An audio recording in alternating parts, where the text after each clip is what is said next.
Hey, thanks for joining. Today I'm going to be drawing the three-eyed Frankenstein's monster. Welcome to the Charlie Doodle experiment. So when I do these drawings, again, just doodles, but my go-to is Frankenstein. He's easy for me to draw. I've drawn tons of them over the years. This one, I added a third eye just to mix things up and make it weird. Usually when I draw, again, the rough outline, then I kind of go in with some detail, just marking things up to add texture and stuff.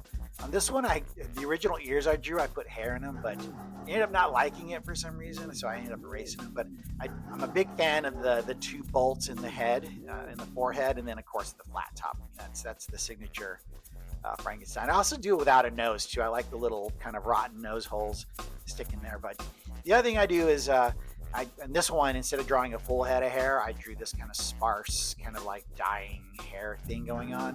When I colored him in, I did a high bleed watercolor brush. It's an Infinite Painter. I always throw a base down, and then I throw my shadows, and then I do my highlights last. And this one I did the eyes. I did his two front eyes blue, and then the one in his forehead brown. I guess he has three front eyes. But I also tried to clean up a little bit of his high bleed on that brush, so you can see it again when I put the blue background on the back, added more highlights, add a little more detail to it. But that's all I have. That's pretty much it, the finished product.